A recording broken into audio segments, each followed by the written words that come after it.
और दिल्ली विधानसभा चुनाव से जुड़ी अगली बड़ी खबर का रुख कर लेते हैं। दिल्ली चुनाव के लिए बीजेपी जारी कर सकती है लिस्ट। सूत्रों के हवाले से बड़ी खबर आ रही है, इसी हफ्ते बीजेपी जारी कर सकती है अपनी पहली लिस्ट।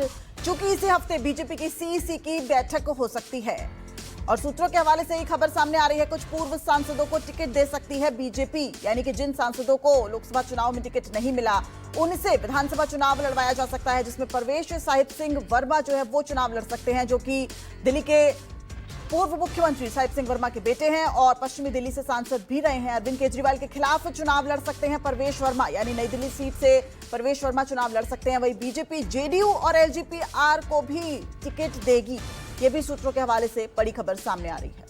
आपको बता दें कि आम आदमी पार्टी पहले ही 70 सीटों पर उम्मीदवारों का ऐलान कर चुकी है। वहीं कांग्रेस भी अपनी पहली लिस्ट जो है वो निकाल चुकी है। अभी तक बीजेपी की कोई लिस्ट नहीं आई है। ऐसे में ये बेहद महत्वपूर्ण हो जाता है कि बीजेपी इसी हफ्ते अपनी पहली लिस्ट जारी कर सकती है।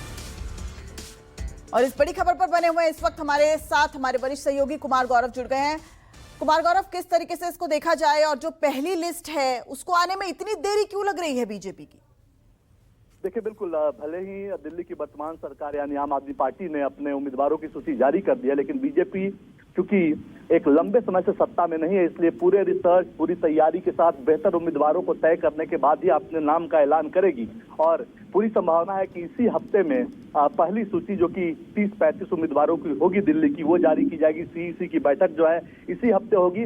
कोर ग्रुप की बैठक में लगभग जो एक सीट पे 3-3 नाम होते हैं वो तमाम नाम तय कर लिए गए हैं। और जाहिर सी बात है कि अब जब सीईसी की बैठक होगी तो उसी दिन आधा से ज्यादा सीटों पे उम्मीदवारों के नाम का ऐलान मतलब तय कर लिया जाएगा। उसके बाद जल्द ही इसका ऐलान किया जाएगा। मोटे तौर पे जो नाम सामने आ रहे हैं, जैसा कि आपने भी कहा कि जो पूर्व सांसद हैं जिनको टिकट नहीं दिया गया था उनको मैदान में उतारा जा सकता है। इसके अलावा दिल्ली के जो कई बड़े चेहरे हैं बीजेपी की तरफ से, वो भी अपने टिकट की उम्मीद में बैठे हुए हैं।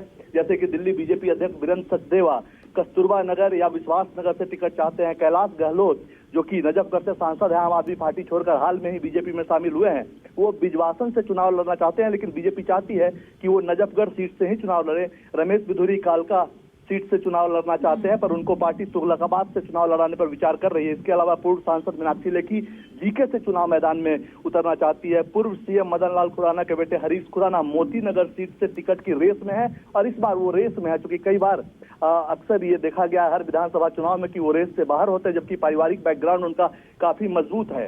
इसी तरह से सतीश उपाध्याय मालवीय नगर से चुनाव लड़ना चाहते हैं। उन्होंने पार्टी नेतृत्व के सामने अपनी इच्छा जताई है। मजिंदर सिंह सिरसा रजौरी गार्डन सीट से टिकट चाहते हैं। ओम प्रकाश शर्मा को सिटिंग सीट विश्वास नगर से बीजेपी उतार सकती है। वहीं विजय गोयल और डॉक्टर हर्षवर्धन भी चुनाव लड़ना चाहते हैं, लेकिन पार्टी ने उनको मैदान में उतारने का अभी मन नहीं बनाया है, यानी कि अभी असमंजस की स्थिति उन लोगों के लिए है। तो जाहिर सी बात है जो पूर्व सांसद हैं उनमें से 2-3 आपको चुनावी मैदान में दिखेंगे और इस हफ्ते बीजेपी की पहली सूची जारी कर दी जाएगी सीईसी की बैठक के बाद। जी बहुत बहुत शुक्रिया कुमार गौरव इस पूरी जानकारी के लिए।